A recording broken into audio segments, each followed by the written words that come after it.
In this episode of the Locked On NBA Big Board Podcast, we are live here in Chicago, Illinois.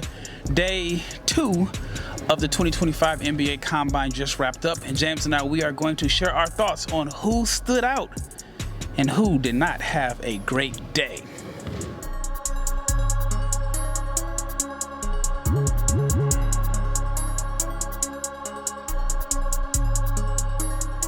Big shout out to each and every person that has made the Locked On NBA Big Board Podcast your first listen of the day. I'm your host, Rafael Barlowe, with my co-host and my brother, my main man, James Barlowe.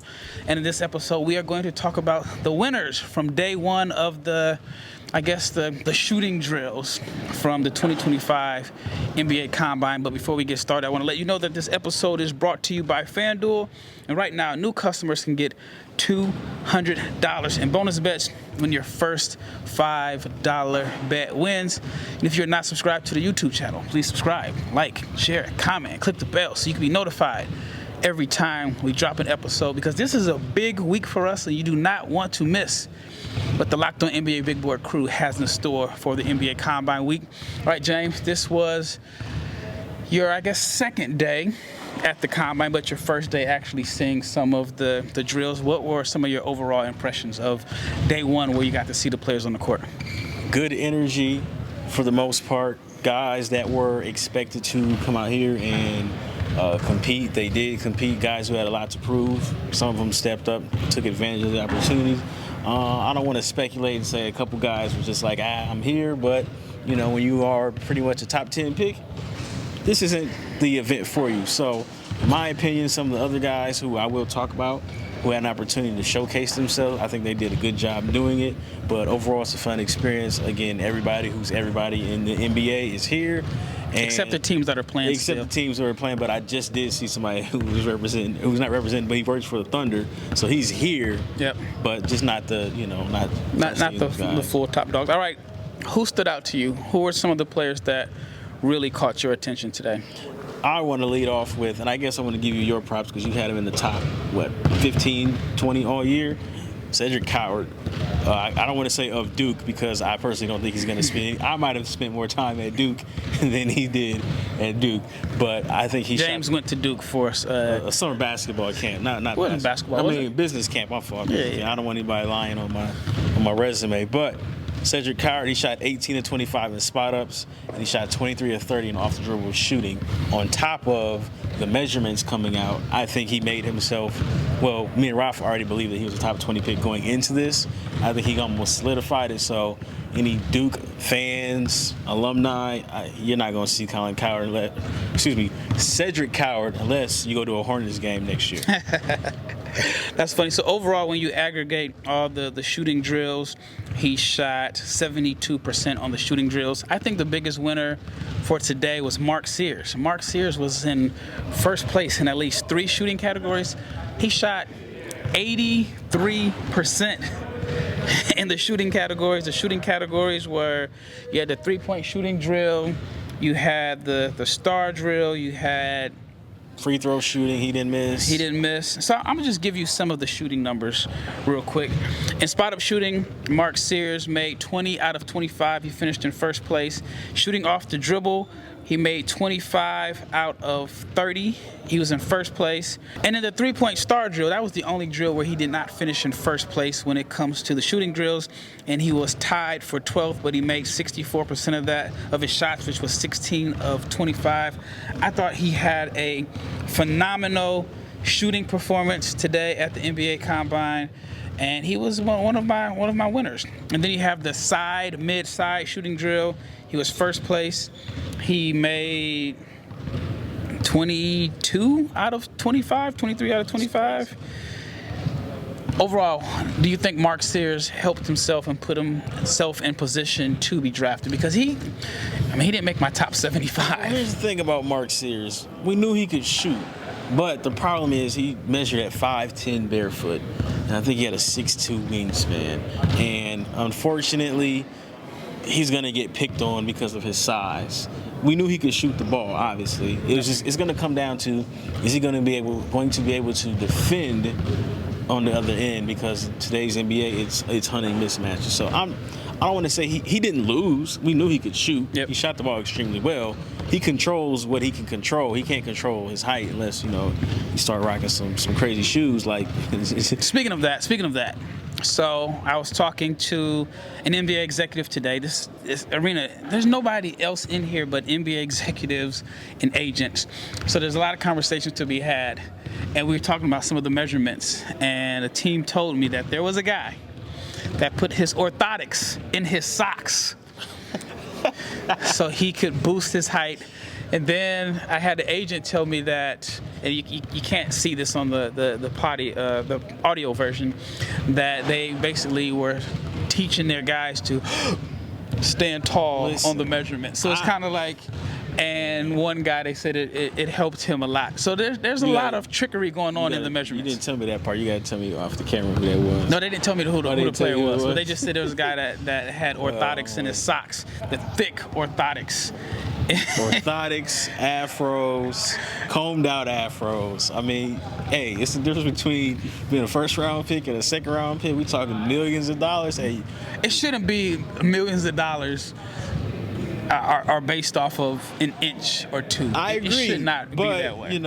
Hey, speaking of Mark Sears and side to side, mid to side shooting, I want to shout out Hunter Salas, who struggled a little bit early on with the shooting, but his mid-side shooting, he finished 20 of 25. That is a good sign for somebody who we were both high on, who didn't shoot the ball as well his senior year at Wake Forest as he did his junior year.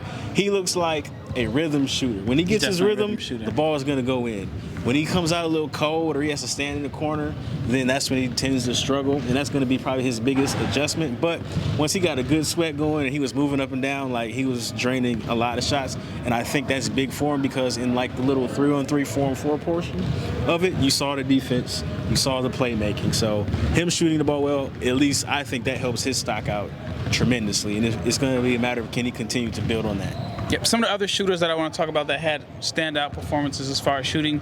Chaz Lanier from Tennessee, no secret that he is a phenomenal shooter. Ryan Nembhard, I think he really helped himself. He was third overall in just shooting efficiency out of all the players when you combine the drills.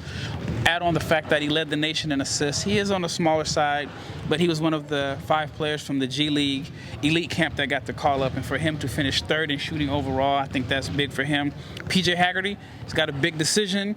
He signed with NC State, but he finished 4th, or tied for 3rd overall, I should say, in shooting efficiency.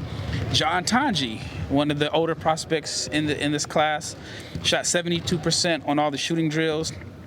Is it Milos or Milos? Just call him Uzan, man. Uzan had a big shooting day, shot 72%. Cedric Howard, who we mentioned, shot 72% on all the combined shooting drills. Walter Clayton, Kobe Bryant, Eric Dixon, and Yaxel Lindenberg, a guy that has a massive decision coming up. And I talked to some teams, and some think that he's going to go to school. The money's too big to pass up at Michigan, and some teams think that he is going to stay in the draft. I heard it was 50-50. Heard it was 50-50. Very credible source. very credible source. And then there was a team that told me they had him at number 19 on their board. So even if he's at number 19, you have to wonder, is that enough to keep him in the draft? I think it should. 19, you make more money over the long term than you would going to school. You make more money, yep. But we'll see. You named Ralph. You named guys that shot the ball well, who had the reputations being shooters. I want to shout out Jameer Watkins. He shot 18 of 25 in the star drill. Yes, that's big because again, we know he can get to the rack. We know he's going to defend well. He had good measurements. So him shooting 18 to 25 from 3 in the star shoot, that's moving threes. That's very good for him. Yep, some other players I want to talk about that had some numbers that kind of caught me by surprise a little bit. When you talk about the spot-up shooting, which is from the 5 spots on the floor, catch and shoot, Danny Wolf ranked number 6 out of all the players. He made 19 out of 25. Elijah Martin made 76% of his shots, so that is also 19 out of 25. Ace Bailey made 18 out of 25. Trey Johnson, 17 out of 25. Liam McNeely, another winner. 2 guys that didn't have the reputation as shooters, but in the spot-up catch-and-shoot drills. Yegor Demon, and Dink Pate made 17 out of 25. Yeah. So that is a good sign.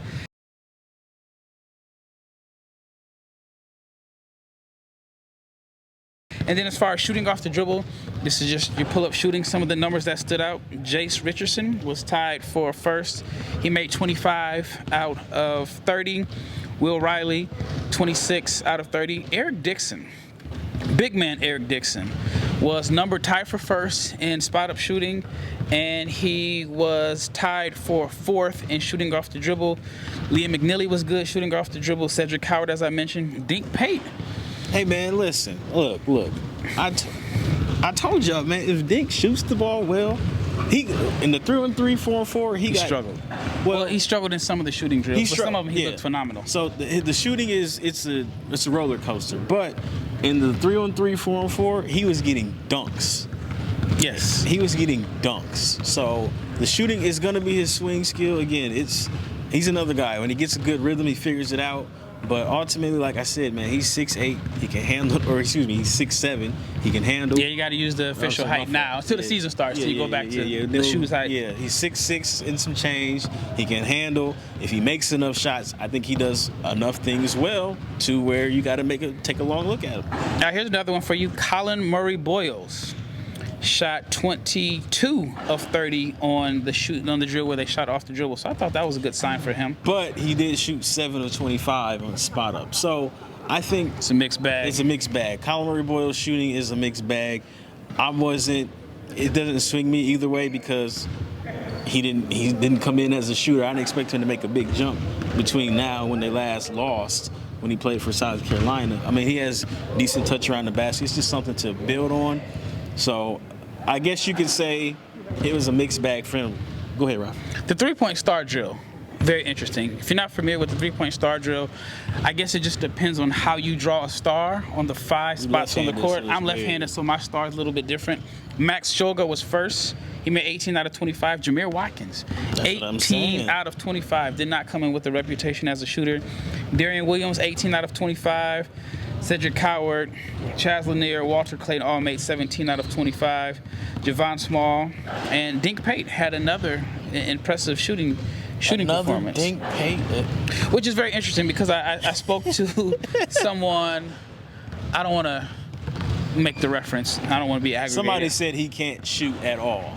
And this was literally like 20 minutes ago. A scout said he can't shoot, and I guess the scout was only watching a portion of. It was kind of like a half-court, 3-on-3 situational drill where he struggled shooting that, but it was only like 3 or 4 shots.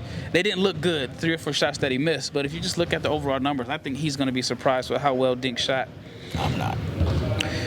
And then mid-side, we talked about that, Mark Sears and Chaz Lanier. All right, let's talk about the athleticism. Now, there's a difference between functional athleticism and combine athleticism. So one of the numbers that stood out to me was, as far as max vertical jump, Cooper Flag was not in the top. All right, so if I'm Cooper Flag, I know where I'm going. I'm on Zillow right now looking at cribs in Dallas. I'm not about to go out here. But it's jumping, man. It's jumping, but I'm not about to go out here and, hold down R2 all the way. Well, he ranked 28th. But that's kind of middle of the pack. It's the middle of the pack, but I've seen him catch bodies in person. Yeah, that's why I say there's functional athleticism and there's testing athleticism. Drake Powell was a winner here, 43-inch vert. Tahad Pettiford, no surprise to me. No. 42-inch vert. Javon Small, 40-inch vert. Sion James, 39-inch vert. Not surprising to me. That dude is cut up like Jalen Moore had a 39-inch vert. But I thought it was going to be higher because you saw where they did the he had to testing. He had to test like the big men do because he jumped. With the I don't know. I don't want to call it a machine, but it's like you run you right there, and you touch the, I don't even know what they are. You touch the skinny plates. I don't know, but they had to move it up. On Twitter, and ain't nobody corrected me, so we good. Hunter Salas, 37.5-inch vert. Trey Johnson. For people that think Trey Johnson is not an athlete, 37.5-inch vert. To me, he's always been more athletic than he's been given credit for. Yes. I said the same thing about Keontae George in college. Also with Trey also he finished #1 in the pro lane drill too. Mark Sears, again, we've been talking about Mark Sears, 37.5-inch vert. Here's one that's kind of interesting to me.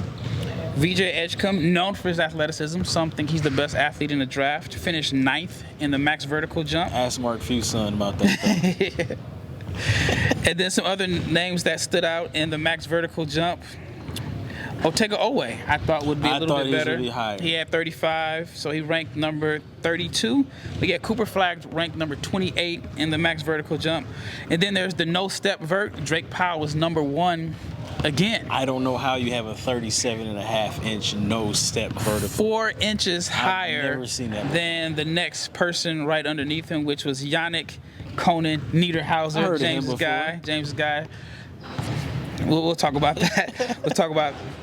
But yes, put it like this. Drake Powell's no-step vert would have ranked inside the top 20 as far as max vert. That's Drake Powell. Yeah. Tested extremely well. And then there's the 3/4 court sprint. Zion James was #1. Jalen Moore was #2. Jeremiah Fears finished #3. Cedric Coward and Neat Clifford. Drake Powell inside the top 5 again. Then there's the shuttle run. Grant Nelson. I feel like he won this 2 years ago. Grant Nelson was first in the shuttle run. Rasheer Fleming was #2. Liam McNeely, a guy whose athleticism has been questioned, finished at number 3. Ace Bailey finished within the top 6. Drake Powell, again, top 6. Then there's the pro lane drill. James mentioned Trey Johnson was first. Ben Henshaw from Australia, and Grant Nelson. All right, so I want to talk about a guy that really struggled on the athleticism part, Derek Queen. Derek Queen finished nearly last in every single category when it came to athleticism. I think he really struggled in the shooting drills. Yeah, he didn't shoot the ball well. Shot is flat. It was a very, very rough day for Derek Queen as far as like the combine testing. Again, this is why some top guys would choose not to participate. However, and this was before the shooting drills, I spoke to a team that said, this was a scout representing a team. It's not the consensus team view, but he said that he would take Derek Queen in the top 5. And he represented a team that has a top 5 pick. My thing with Queen, I'm not concerned about the athletic testing, but I wish he would have shot the ball a lot better. Yep. His shot is clearly flat, and that's an adjustment that he's going to have to make. But like, if you've listened to me talk about Derek Queen this entire draft process, that dude can hoop, and you can't, there's no testing for that. Like, watch the tape. As a matter of fact, another source who had talked about something else very close to Derek Queen basically cussed him out in a friendly way and said, this MF killed us when we played him because we couldn't check him, and we made him look like an all-star. So there were some college coaches here. That is one of the things that I found interesting. I mean, I've seen it before, but what were your thoughts on seeing all the college coaches here? I mean, you cross. If you're a college coach here, you wish the best for a guy, but also you may say, hey, didn't have it today. You come back to redacted and make some money. Let's try to win a national championship. You come back next year, improve on your draft stock. So it's good to see college coaches. I saw Michigan was here. Oklahoma was here. I saw Kentucky. I saw Duke. And Oklahoma was here, not even re-recruiting their players. Nah, they were here because they had 2 guys that were here. I mean, there's some other coaches. I saw Creighton was here yesterday. Yeah. Maybe it was earlier today. But here's something that I found pretty interesting. And I talked to some coaches, college coaches here. Some of them are recruiting because there are some guys that have put their name in the transfer portal that are not connected to a school. And so I think this is an opportunity, like an unofficial recruiting opportunity, so those guys can see the coaches walking by in their team gear and consider them. So I know, just off the top of my head, RJ Luis hasn't committed to a school. There's another, Boogie Fland was a guy that hadn't been committed to a school, and we found out right before we were recording that Boogie Fland opted out of the rest of the combine decided to return to school. I heard this about a week ago. And I mean, there are some rumblings that he could be headed to Florida, which makes a lot of sense to me. I would not have returned to Not from Xavier and Lee. Well, I mean, they can play together, right? Yeah, I'm not trying to play with another point guard, man. I just did that at Arkansas if I'm Boogie. But I think in the NBA you're going to play in multiple ball handler backcourts anyway. But I got to get to the NBA first. So, I mean, I think they can play together. I definitely think that they can play together. But yeah, Boogie, Fland, Isaiah Evans was here. And he did not, I guess he decided at the last minute yesterday that he was going to return to school. Ethan Almanza was the guy that was invited to the combine. Not here. I don't know. And then Con Kneppel didn't see him. He didn't test. They say that he has a sprained ankle, which, you know, at this time of year, you don't even know. And I'm not speculating saying he doesn't have a sprained ankle, but in years past, that was always the thing. Sprained ankle, pulled hamstring, sore knee. That meant some guys didn't want to test. Sometimes it could mean the guy has a promise. I don't know, but I just know that Con Kneppel, I did not see him. He did not test. I don't think he would have anything to gain from these athletic testings because he probably wouldn't test as well. And I don't necessarily think it would hurt him. I'm not saying that. I'm just saying, like, if Con Kneppel has a 30-inch vertical, and like that doesn't bother me. You know what I'm saying? Like, I know who he is. He's gonna shoot the ball. He's gonna make good choices when they chase him off the line. He's gonna make reads and pick and roll, or at least off a dribble handoff. Like, I don't need to see Con backpedal. But he is, according to the rules, he is going to have to participate in some drills, and so that at least this year you feel like when a guy is out with the injury, you feel like it is legitimate, because I don't think you can be officially cleared. Man, if Cooper was here, you got to be. Yeah, until you get cleared by the NBA, and I think guys have to do pro days or they have to test somewhere, which is good.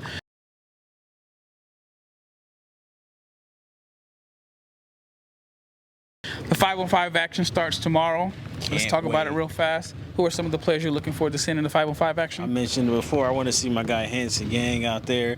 3-on-3, 4-on-4. He was not getting the ball in any duck in, so hopefully he speaks to whoever he needs to about that. I really want to see, again, Hunter Salas. I want to see Dink. I want to see Neoklus Abdallas play. It's really the guys who I assume to be 15 to like 40, I really want to see, who I expect to see. I don't, expect to see, obviously, Harper and Flag, but the guys that are fighting for, late first-round picks, early second-round picks, those are the ones that I'm looking forward to seeing. So, again, Hunter, Dink, Yang off the top of my head, Yaxel Lindenberg, obviously, because, he's got money waiting for him at Michigan. So those are the gentlemen that I'm looking forward to seeing the most. Yeah, quite a few guys that I'm looking forward to seeing. You named quite a few. I got an article coming out, NBA Big Boy, you got to check it out, on some of the intel that I've been hearing.